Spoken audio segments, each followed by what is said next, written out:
Hi guys, welcome back to my YouTube channel. ഇന്നൊരു hair care related video ആണ്. എങ്ങനെയാണ് നമ്മുടെ ഹെയറിൽ പ്രോപ്പറായിട്ടുള്ള രീതിയിൽ ഹെയർ ഓയിൽ അപ്ലൈ ചെയ്യുന്നത് എന്ന് സ്റ്റെപ്പ് ബൈ സ്റ്റെപ്പ് ആയിട്ടാണ് പറയാൻ പോകുന്നത്. മേ ബി എനിക്ക് എല്ലാവർക്കും അറിയാവുന്ന കാര്യമാണ് ഇതൊക്കെ. എങ്കിലും ഈ റീസെന്റ് ആരെങ്കിലും ഹെയർ കെയർ ജേർണി സ്റ്റാർട്ട് ചെയ്തിട്ടുണ്ടെങ്കിൽ അല്ലെങ്കിൽ ഓയിൽ നിങ്ങൾക്ക് അപ്ലൈ ചെയ്യുന്നത് സ്കിപ്പ് ചെയ്യാൻ പറ്റാത്ത ഒരാളാണെങ്കിൽ എങ്ങനെ പ്രോപ്പറായിട്ട് ഓയിൽ അപ്ലൈ ചെയ്യാം, പ്രോപ്പറായിട്ടുള്ള രീതിയിൽ ഓയിൽ അപ്ലൈ ചെയ്തില്ലെങ്കിൽ പലതരത്തിലുള്ള ലൈക്ക് നെഗറ്റീവ്സ് നമ്മുടെ ഹെയറിൽ വരാൻ ചാൻസ് ഉണ്ട്. സോ അതൊക്കെ ഒന്ന് ഫില്ല് ചെയ്തിട്ട് എല്ലാം കൂടി ഉൾപ്പെടുത്തിയുള്ള ഒരു വീഡിയോ ആണ് ഇന്നത്തെ. എനിക്ക് തോന്നുന്നു എല്ലാവർക്കും യൂസ്ഫുൾ ആവുമെന്ന്. ഫസ്റ്റ് ടു എൻഡ് കാണാൻ ശ്രമിക്കുക. പിന്നെ ഇന്നത്തെ എൻ്റെ ഹെയർ എങ്ങനെയുണ്ട്, ഞാൻ ഹെയർ കെട്ടിയത് വേറെ ഒരു രീതിയിലും കെട്ടിയിട്ട് ശരിയാവുന്നില്ല, അതുകൊണ്ട് ഞാൻ ഇങ്ങനെ ആക്കിയതാണ്. കൊള്ളാമെന്ന് വിശ്വസിക്കുന്നു. അപ്പോൾ നമുക്ക് നേരെ വീഡിയോയിലോട്ട് പോകാം. First one, never brush your hair after oiling.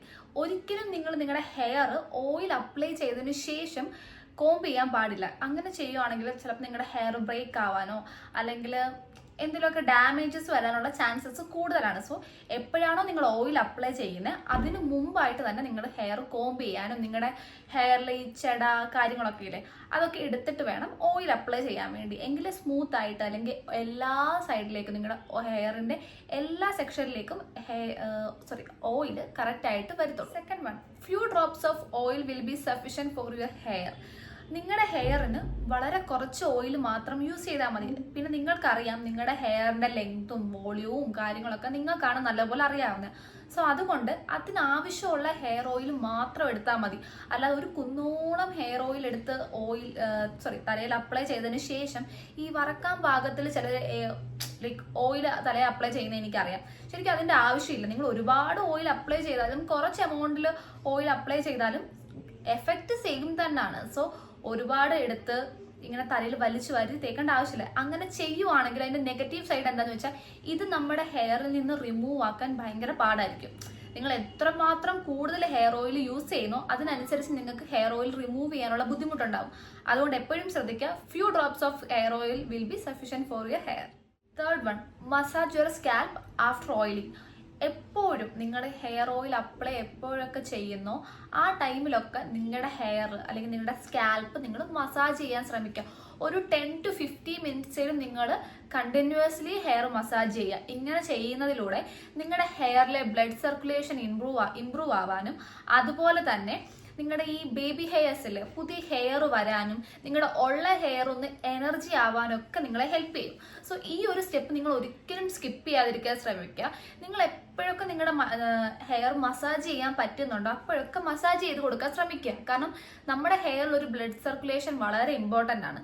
So അത് ഒരിക്കലും സ്കിപ്പ് ചെയ്യാൻ പാടില്ല. നിങ്ങൾ ഓയിൽ അപ്ലൈ ചെയ്യുമ്പോൾ ഇതൊരു മെയിൻ സ്റ്റെപ്പായിട്ട് നിങ്ങൾ ഇൻക്ലൂഡ് ചെയ്യുക തന്നെ വേണം. അല്ലാതെ ഓയിൽ അപ്ലൈ ചെയ്തു അതിനുശേഷം ഓക്കെ മുടിയൊക്കെ കെട്ടിവെച്ച് അങ്ങനെ ഇരിക്കാന്ന് വിചാരിക്കരുത്. ഓയിൽ അപ്ലൈ ചെയ്യുക, അതിനുശേഷം ഒരു 10 to 15 മിനിറ്റ്സ് നല്ല പോലെ ഒരു മസാജ് കൊടുക്കുക. എനിക്കൊന്നും ഇപ്പം മസാജറൊക്കെ അവൈലബിൾ ആണ് കേട്ടോ മാർക്കറ്റിൽ. പലതരം ലൈക്ക് മസാജേഴ്സും ഒക്കെ ഉണ്ട്. ഇതൊന്നും ഇല്ലെങ്കിൽ നിങ്ങൾക്ക് നിങ്ങളുടെ കൈ കൊണ്ട് അത്യാവശ്യം നല്ലപോലെ ഒന്ന് മസാജ് ചെയ്ത് കൊടുത്താൽ മതി. സോ ഈ സ്റ്റെപ്പ് നിങ്ങൾ ഒരിക്കലും സ്കിപ്പ് ചെയ്യാൻ പാടില്ല. നിങ്ങളുടെ ഹെയർ കെയർ ജേർണിയിൽ വളരെ വളരെ ഇമ്പോർട്ടൻറ്റും ഭയങ്കര ചേഞ്ചസ് തരാനും ചാൻസ് ഉള്ള ഒരു സ്റ്റെപ്പാണ്. Fourth one, always remember to oil the length. നിങ്ങൾ എപ്പോഴൊക്കെ ഓയിൽ അപ്ലൈ ചെയ്യുന്നോ ആ ദിവസങ്ങളിൽ നിങ്ങളുടെ സ്കാൽപ്പിനോടൊപ്പം തന്നെ നിങ്ങളുടെ ഹെയർ ലെങ്തിലും ഓയിൽ അപ്ലൈ ചെയ്യാൻ ശ്രമിക്കുക. ഇങ്ങനെ ചെയ്യുന്നില്ലെങ്കിൽ നിങ്ങളുടെ ഹെയർ ലെങ്ത് പോർഷനിൽ സ്പ്ലിറ്റ്നെസ് വരാനും ഈ ഹെയർ ഒരുപാട് ഡ്രൈ ആയിട്ട് പൊട്ടാനൊക്കെ ഉള്ള ചാൻസസ് കൂടുതലാണ്. അപ്പം ഈ ഒരു പോർഷൻ ആരും സ്കിപ്പ് ചെയ്യാതിരിക്കുക. ഇങ്ങനെ സ്കിപ്പ് ചെയ്യുകയാണെങ്കിൽ ഇങ്ങനെയുള്ള ഒരു നെഗറ്റീവ്സ് ഒക്കെ നിങ്ങൾ ഫേസ് ചെയ്യേണ്ടി വരും. മേ ബി പലരും ഇതൊക്കെ അനുഭവിക്കുന്നുണ്ടായിരിക്കും. സോ നിങ്ങൾ എങ്ങനെയുള്ള കാര്യങ്ങൾ സ്കിപ്പ് ചെയ്യുന്നു തോന്നുവാണെങ്കിൽ നിങ്ങളുടെ ഓയിൽ ഡേ നിങ്ങൾ ഇതും കൂടെ ആഡ് ചെയ്യാൻ. Last and final one, wash off the oil completely. നിങ്ങളുടെ ഹെയർ ഓയിൽ നിങ്ങൾ എത്രയൊക്കെ നിങ്ങളുടെ തലയിൽ അപ്ലൈ ചെയ്തോ അതൊക്കെ നല്ല പ്രോപ്പറായിട്ട് ഷാംപൂ ഉപയോഗിച്ച് വാഷ് ചെയ്ത് കളയുക. നിങ്ങൾ എന്നും ഡെയിലി ഹെയർ ഓയിൽ അപ്ലൈ ചെയ്യുന്ന ഒരാളാണ് അല്ലെങ്കിൽ വീക്ക്ലി വൺസ് യൂസ് ചെയ്യുന്ന ഒരാളാണ്, എങ്ങനെയാണോ നിങ്ങൾ യൂസ് ചെയ്യുന്നത് അതല്ല കാര്യം. നിങ്ങൾ എത്ര ഓയിൽ അപ്ലൈ ചെയ്തോ അത് നിങ്ങൾ പ്രോപ്പറായിട്ട് വാഷ് ചെയ്ത് കളയുക, അതും ഷാംപൂ ഉപയോഗിച്ച്. നിങ്ങൾ എന്നൊക്കെ ഹെയർ ഓയിൽ ഇപ്പോൾ എല്ലാവരും പറയാറുണ്ട്, ഡോക്ടേഴ്സ് ഉൾപ്പെടെ പറയുന്ന കാര്യമാണ്, നിങ്ങൾ ഓയിൽ അപ്ലൈ ചെയ്യുമ്പോൾ ഒരു മൈൽഡ് ഷാംപൂ ഉപയോഗിച്ച് നിങ്ങൾ നിങ്ങളുടെ സ്കാൽപ്പ് ഉൾപ്പെടെ എല്ലാം ആ ഓയിൽ കറക്റ്റായിട്ട് കംപ്ലീറ്റ്ലി വാഷ് ഔട്ട് ചെയ്യണം. ഇല്ലെങ്കിൽ ഈ ഓയിൽ അങ്ങനെ ഇരുന്ന് നമ്മൾ പിന്നെ സ്വെറ്റ് ആവും, നമ്മുടെ തല നല്ലോണം സ്വെറ്റായിട്ട് നമ്മുടെ താരന് പേന് ഇങ്ങനെയുള്ള കാര്യങ്ങൾ വരാനും ഒരു ബാഡ് സ്മെല്ലൊക്കെ വരാൻ ഈ ഹെയർ ഓയിൽ നമ്മുടെ സ്കാൽപ്പിൽ ഇരിക്കുവാണെങ്കിൽ ചാൻസസ് ഉണ്ട്. സോ എപ്പോഴൊക്കെ നിങ്ങൾ ഹെയർ വാഷ് ചെയ്യുന്നോ ഹെയർ ഓയിൽ അപ്ലൈ ചെയ്യുന്നോ ആ ടൈമിലൊക്കെ നിങ്ങൾ പ്രോപ്പറായിട്ട് ഹെയർ വാഷ് ചെയ്യാൻ ശ്രമിക്കുക വിത്ത് ഷാംപൂ. മറക്കാതിരിക്കുക. ഇത്രയൊക്കെ ഉള്ളൂ നമ്മുടെ ഹെയർ ഓയിലിൻ്റെ ടിപ്സ്. സോ എനിക്ക് തോന്നുന്നു എല്ലാവർക്കും യൂസ്ഫുൾ ആയിട്ടുണ്ടെന്ന്. ഒരു കുഞ്ഞു കുഞ്ഞു കാര്യങ്ങളേ ഉള്ളൂ, മേ ബി എല്ലാവർക്കും അറിയാവുന്നതായിരിക്കും. ഒന്ന് ശ്രദ്ധിക്കുക. ഈ ഒരു പോർഷൻസ്, ഈ ഒരു സ്റ്റെപ്സ് ഒക്കെ നിങ്ങൾ ശ്രദ്ധിക്കുവാണെങ്കിൽ നിങ്ങളുടെ ഹെയറിന് ഒരു പ്രോപ്പർ ഗ്രോത്തും നല്ല ഹെൽത്തി ഹെയർ ഒക്കെ വരാനുള്ള ചാൻസസ് കൂടുതലാണ്. ഒരിക്കലും നിങ്ങൾ സ്റ്റാർട്ടിങ്ങിൽ തന്നെ വിചാരിക്കരുത് നിങ്ങളുടെ ഹെയറിന് ഒരു വലിയ ചേഞ്ച് വരും, ഇപ്പോൾ തന്നെ എല്ലാം നന്നായിട്ട് വരുമെന്നൊന്നും വിചാരിക്കരുത്. എല്ലാത്തിനും ഒരു ടൈമുണ്ട്. നിങ്ങൾ ഈ ഒരു സെയിം വേയിലാണ് കണ്ടിന്യൂ ചെയ്യുന്നതെങ്കിൽ ഉറപ്പായിട്ടും ചേഞ്ചസ് വരാൻ തുടങ്ങും. സോ എനിക്കറിയാം ഇതൊക്കെ എല്ലാവർക്കും അറിയാവുന്ന കാര്യമാണ്, മേ ബി എല്ലാവരും ചെയ്യുന്നതായിരിക്കും. പക്ഷെ നിങ്ങൾ ഇതിൽ ഏതെങ്കിലുമൊക്കെ സ്റ്റെപ്പ് സ്കിപ്പ് ചെയ്തിട്ടുണ്ടെങ്കിൽ ഉറപ്പായിട്ടും അതുകൂടെ നിങ്ങളുടെ ഹെയർ കെയർ ജേർണിയിൽ സ്റ്റാർട്ട് ചെയ്യുക, ഇൻക്ലൂഡ് ചെയ്യുക.